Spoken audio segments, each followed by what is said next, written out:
Bonjour, nous allons continuer notre travail sur le livre Maths C Initiation, le langage C appliqué aux mathématiques. Alors, on était dans le cours, les bases du C, on était dans la condition if, on a fait la première partie, maintenant on va s'attaquer à la deuxième.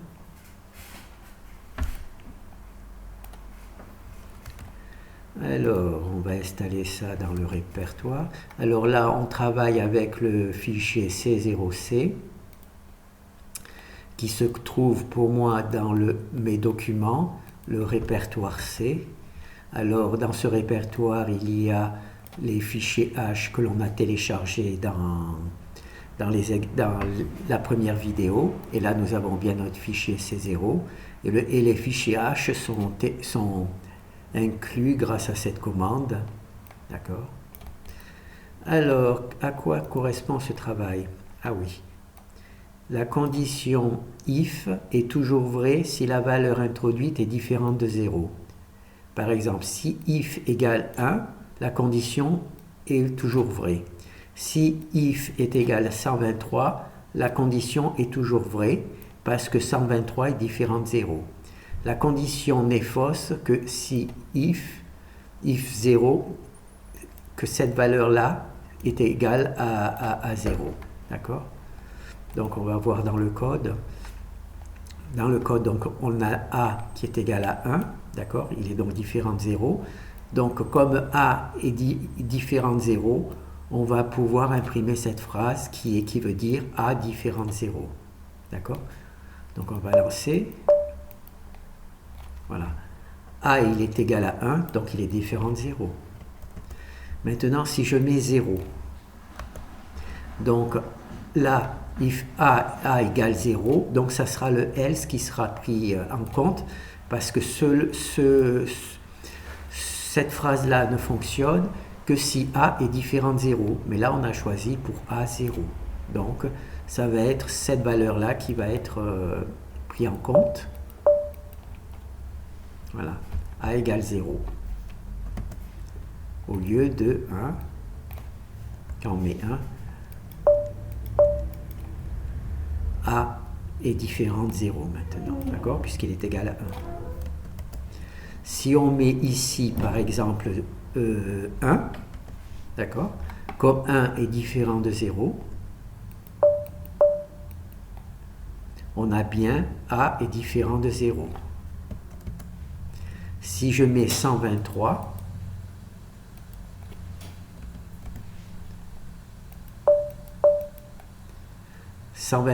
est bien différent de 0.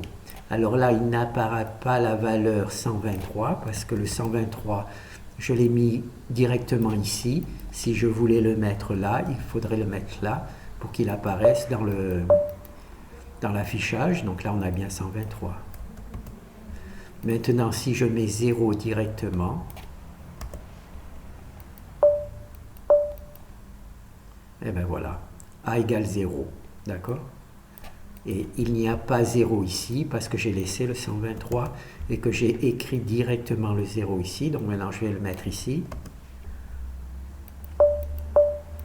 Voilà. A égale 0, A égale 0, c'est parfait. D'accord?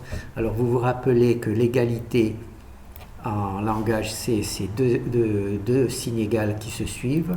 Et différent, c'est le point d'exclamation égal. Donc on va continuer. Toc.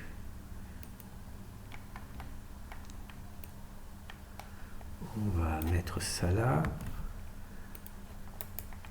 Tout sélectionner. Hop. Alors on va voir de quoi ça parle. Alors si on utilise la variable non A. Alors non A, si A égale 0, non A est différent de 0. Si A est différent de 0, non A est égal à 0. Donc non A, ça s'écrit avec le point d'exclamation. Si on fait non A, point d'exclamation, on obtient, voilà, if A égale 0, non A est égal à 1. Si A est égal à 1, non A est égal à 0. D'accord? où on en est. On va voir ça.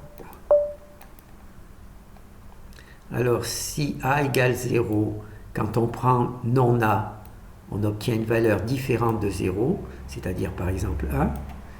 Et si A est égal à 1, on a non A différent de 0. D'accord? Bon, et ben on va essayer. On va mettre 1.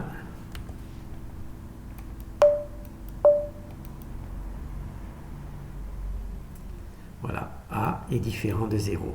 D'accord? A est différent de 0. On pourrait essayer d'imprimer print. Je ne sais pas ce que ça va donner. Alors, virgule A.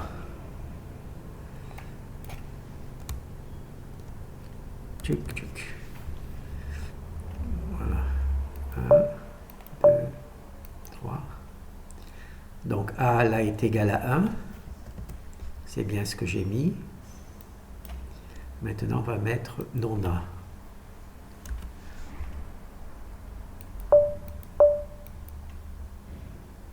A est égal à 0. Voyez. Non. Maintenant, on va faire l'inverse. 0.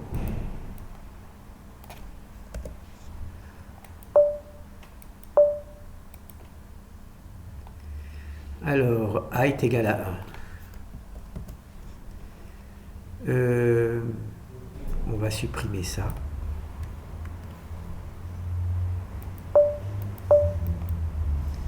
Donc, moi j'ai mis A 0.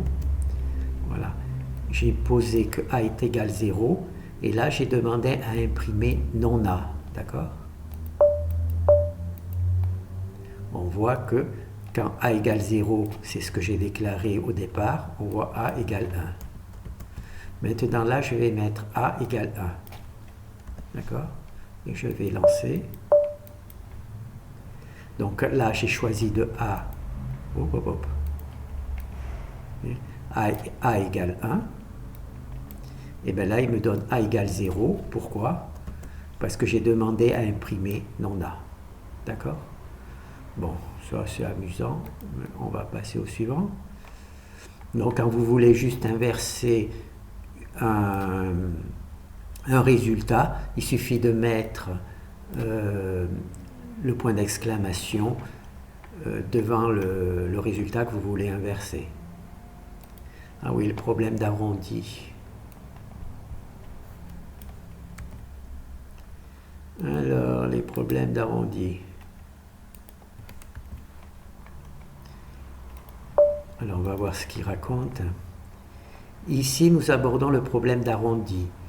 X est égal à 16 et 4 zéros, et Y est égal à 16 avec 3 zéros, 3, avec un petit 3 en truc. Pour les écoliers, ces deux valeurs sont considérées comme égales. En effet, si on a 16 et 16, 3, en règle générale, comme en plus on fait deux chiffres après la virgule, donc ce 0,3 n'apparaît jamais. Pour le langage C, naturellement, elles sont différentes. En effet, si on demande à vérifier si 16 sont égales, on verra que X est différent de Y. La machine ne fait pas de cadeau. Elle ne peut pas imaginer, vous voyez. Donc là, on a 16. Là, on a 16, 3. Et voilà. On pourrait même mettre tchuc. Voilà. Là, c'est ce que voit un écolier. Le truc, et donc pour lui, c'est égal. Par contre, pour la machine, ce n'est pas égal. Et pour faire apparaître pourquoi ce n'est pas égal pour la machine, il suffit de faire 15, par exemple. Voilà. Et là, on voit tout de suite que quand on voit les premiers chiffres, on est écolier, on dit ces deux valeurs sont égales. Quand on est une machine, un petit ordinateur, et ben non. Nous, pour le petit ordinateur, et ben ces deux valeurs ne sont pas égales. D'accord? Ce qui peut être un gros problème, c'est les problèmes d'arrondi, bien entendu.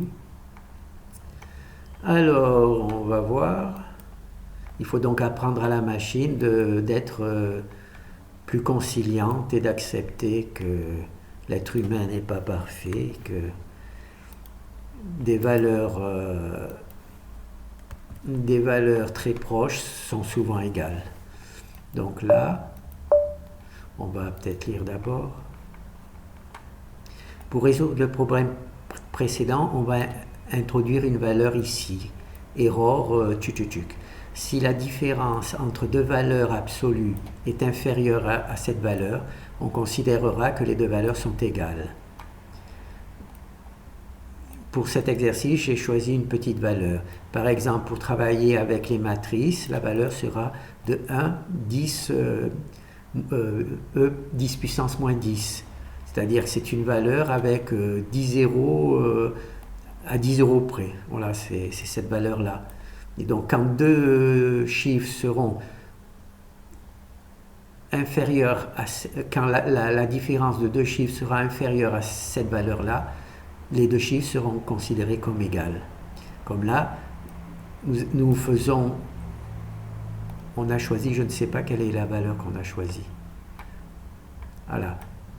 0, 0, 1. On a choisi cette valeur comme valeur minimale, donc il faut le faire lancer. Hop, hop.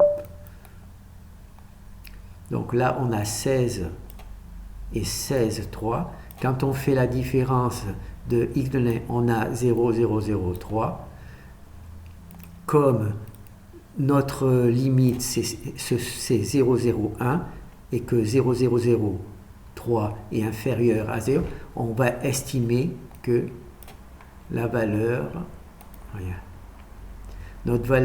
notre choix, c'est 0, 0, 1. D'accord? 0, 0, 1. Et là, c'est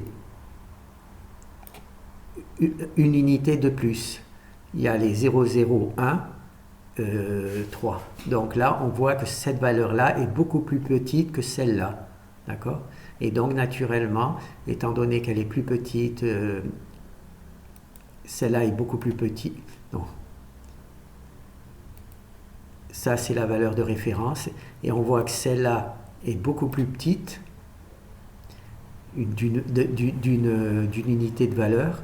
Donc, cela veut dire que ces deux valeurs, désormais, notre ordinateur considérons que elles sont égales. Donc, il suffit de faire x moins y et de garder, d'en prendre la valeur absolue. Et cette valeur, si elle est inférieure, la valeur que l'on obtient ici, si elle est inférieure à cette valeur de référence, ces deux nombres seront considérés comme égaux. Voilà.